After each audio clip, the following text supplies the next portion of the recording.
Good morning students. आज का video lecture start करते हैं। हमने चैप्टर 3 की विविध प्रश्नावली जो है स्टार्ट की थी। उसके क्वेश्चन नंबर 6 तक हम लोग डिस्कस कर चुके थे। क्वेश्चन नंबर 7th और 9th मैंने आप लोगों को बोला था कि एक जैसे हैं, एक ही पैटर्न पे हैं, तो उसमें से एक मैं आपको करा रही हूँ, उसी के बेसिस पे आप अगला नेक्स्ट कर सकते हैं। तो क्वेश्चन नंबर 7 देखिए।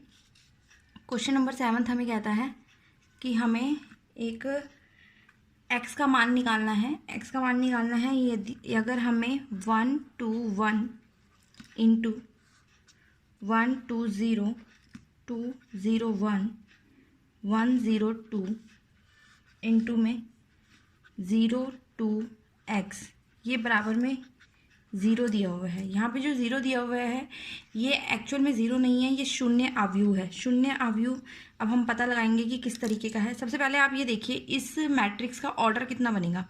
इस मैट्रिक्स का ऑर्डर है हमारे पास, एक पंक्ति है, 3 कॉलम है, 1 क्रॉस 3, क्लियर। और इस मैट्रिक्स का अगर हम ऑर्डर देखें, 3 पंक्ति और 3 कॉलम, क्लियर। इस मैट्रिक्स का ऑर्डर हम देखें, कितनी पंक्तियाँ हैं, 3 और 1 कॉलम, क्लियर है। तो अब देखो सबसे पहले हमें क्या चीज़ है, इसको इससे मल्टीप्लाई करना है। मल्टीप्लिकेशन के लिए सबसे पहले हम ये देखते हैं कि जो पहला आव्यूह है उसमें स्तंभों की संख्या दूसरे आव्यूह के कॉलम की संख्या के बराबर आनी चाहिए, मतलब पंक्तियों की संख्या के बराबर आनी चाहिए। दोनों चीज़ें बराबर हैं तो मतलब कि हमारे पास आव्यूह का मल्टीप्लिकेशन पॉसिबल है।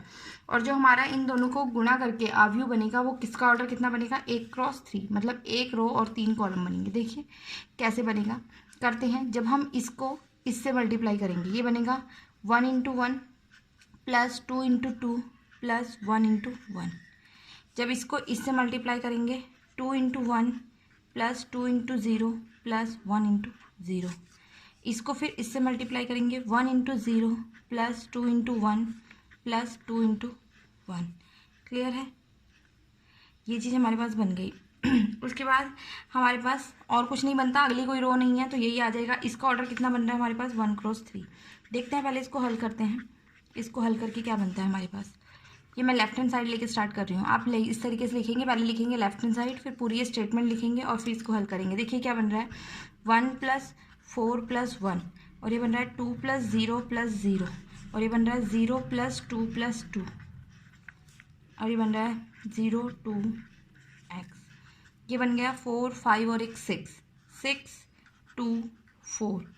इसका मल्टीप्लिकेशन किससे बन रहा है, 0 2 एक्स, ठीक है। ये चीज़ बन रही है। अब देखो हमारे पास क्या है, इसको इक्वेशन नंबर 1 मान लो।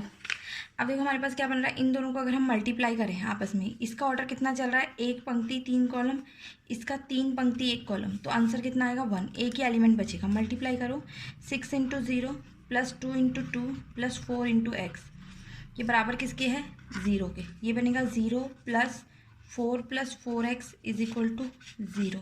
तो ये 4x बना और ये प्लस का 4 उधर जाके कितना हो जाएगा, -4। x का मान अगर आप निकालोगे तो -4/4 कट के कितना आ जाएगा, -1। इसी सेम पैटर्न पे आपका क्वेश्चन नंबर 9th भी हो जाएगा। तो सेम तरीके से आप क्वेश्चन नंबर 9th कर सकते हैं। क्वेश्चन नंबर 8th जो है आपका वो भी बहुत सिंपल है। इस तरीके के क्वेश्चन मैं करवा चुकी हूँ तो ये मेरे ख्याल से करवाने की ज़रूरत नहीं है, मैं सिर्फ थोड़ा सा हिंट दे देती हूँ आपको। क्वेश्चन नंबर 8 में आपको क्या दिया हुआ है, एक आव्यूह आपको दिया हुआ है 8th क्वेश्चन में, 3 1 -1 2, और आपको ये दिखाना है कि a² - 5a + 7i is equal to 0, clear है। अब सबसे पहले हम क्या निकालेंगे, a² निकालने के लिए आप क्या करेंगे, a को a से मल्टीप्लाई, a ये था, इसको इससे मल्टीप्लाई। आव्यूह की मल्टीप्लिकेशन आप लोगों को आती है, पंक्ति को स्तंभ से मल्टीप्लाई करेंगे। 3 को 3 से किया, 3 इंटू 3 प्लस 1 इंटू -1, फिर इसको इससे किया 3 इंटू 1 प्लस 1 इंटू 2, फिर इसको इससे किया -1 इंटू 3 प्लस 2 इंटू -1, फिर इसको इससे किया -1 इंटू 1 प्लस 2 इंटू 2। ये आया ये स्क्वायर, हल करो, ये बनेगा 3 -1 3 प्लस 2 -3 -2 -1 प्लस 4। ये बना हमारे पास 2 5 -5 3। ये बन गया बेटा आपके पास a², क्लियर है। अब मैं बाकी चीज़ें डायरेक्ट मान पुट कर रही हूँ, a² - 5a + 7i, ये मैं लिख रही हूँ। a² आपके पास ये आया 2 - 5 5 3 -5, a क्या है, एज इट इज लिख दो 3 1 -1 2, क्लियर, +7 i यहाँ पे क्या चलेगा 1 0 0 1, क्योंकि ऑर्डर मैट्रिक्स का 2 चल रहा है तो ये भी 2 आएगा। देखते हैं क्या बनेगा, ये बनेगा 2 -5 5 3 माइनस ये 5 अंदर मल्टीप्लाई हो जाएगा 15 5 -5 10 प्लस ये हो जाएगा 7 0 0 7। अब इस चीज़ को हल करोगे, पहले इसमें से इसको घटाओगे फिर इसमें इसको जोड़ोगे। तो मैं सिंपल सा वैसे बता रही हूँ, देखो 2 - 15 कितना बनेगा आपके पास। तो आपका जो भी आप इसको हल करोगे तो वो आपका मतलब बन के क्या आना चाहिए, 0 आना चाहिए, और वो आ जाएगा आप इसको अगर करके देखेंगे तो। क्लियर है, तो आप ये चीज़ कर लेना और ये चीज़ आपको प्रूफ करनी है। 0 मतलब 0 0 0 0, वो आयु आपका आना चाहिए। क्लियर है, तो इस तरीके से आपका 8th क्वेश्चन भी हो जाएगा। 9th क्वेश्चन बिल्कुल 7th के पैटर्न पे है, वो भी आप लोग कर लेंगे। और उसके बाद एक क्वेश्चन और मैं इसमें से करवा रही हूँ 11th क्वेश्चन। बाकी क्वेश्चंस को आप अभी के लिए छोड़ देंगे। बाकी क्वेश्चंस में से 10th जो है मैंने स्टेटमेंट वाला क्वेश्चन अभी कोई करवाया नहीं है, तो जब ये आपके स्कूल खुलेंगे उसके बाद ही इस चीज़ों को करवाऊंगी अच्छे से समझा के। इस टाइप के क्वेश्चन वैसे आते भी बहुत कम है, इसको करेंगे। अभी हम इसको फिलहाल के लिए छोड़ रहे हैं, सिर्फ एक 11th क्वेश्चन और करवा रही हूँ, इसके बाद चैप्टर कंप्लीट हो गया है। कल से फिर हम नेक्स्ट चैप्टर स्टार्ट करेंगे। 11 देखिए इंपॉर्टेंट क्वेश्चन है। क्वेश्चन नंबर 11 की अगर हम बात करें, आपको आव्यूह x निकालना है। x आव्यूह आपको निकालना है बेटा, और आपको दिया है x × 1 2 3 4 5 6 बराबर -7 -8 -9 2 4 6। अब सबसे पहले अगर आपको आव्यूह निकालना है x आव्यूह, तो आपको पता होना चाहिए आव्यूह का ऑर्डर क्या है। अब वो हम कैसे पता लगाएंगे, देखो ये एक आव्यूह चल रहा है, ये भी इस आव्यूह का ऑर्डर कितना है हमारे पास, इसका चल रहा है 2 पंक्तियां और कितने कॉलम, 3 कॉलम।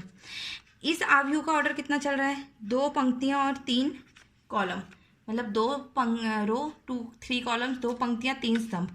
ठीक है, तो अगर यहाँ पे हम चाहते हैं 2 × 3 आए, तो यहाँ पे हमारे पास कितना आना चाहिए, 2 × 2 आना चाहिए। समझ आ रहा है कैसे, ऐसे, क्योंकि जब भी हम 2 आव्यूह को गुणा करते हैं तो ये वाली चीज़ और ये वाली चीज़ आपस में क्या होती हैं, बराबर होती हैं। उसके अलावा जो आंसर आता है उनको मल्टीप्लाई करके आव्यूह, यहाँ पे ये आ रहा है, उस आव्यूह का जो ऑर्डर बनता है वो बची हुई संख्याएं बनती हैं। तो हम मान लेते हैं x को मैंने मान लिया a b c d, कुछ भी मान लीजिए। ठीक है, तो यहाँ x की जगह x का मान रखा × 1 2 3 4 5 6, और इसको किसके बराबर रखोगे, -7 -8 -9 2 4 6। ठीक है, इन दोनों को मल्टीप्लाई करना और इसके इक्वल रखना, तो वहाँ से ये आपका हल हो जाएगा। करना अगर नहीं होता है तो इमीडिएटली पूछना। आज के लिए इतना ही, ये चैप्टर यहाँ पे फिनिश कर रही हूँ मैं, कंप्लीट हो गया है ये। कल से हम डिटर्मिनेंट स्टार्ट करेंगे, सारणिक जिसको कहते हैं हिंदी में। ठीक है, तो मैं चाहूँगी, बहुत स्लो काम करवाया है कि यहाँ तक आप अपना अपना काम कंप्लीट कर लें। नहीं भी किया है तो नेक्स्ट टॉपिक टोटली डिफरेंट है, कुछ यहाँ के कंसेप्ट उसमें इस्तेमाल होंगे बस। ठीक है, आज के लिए इतना ही, थैंक यू।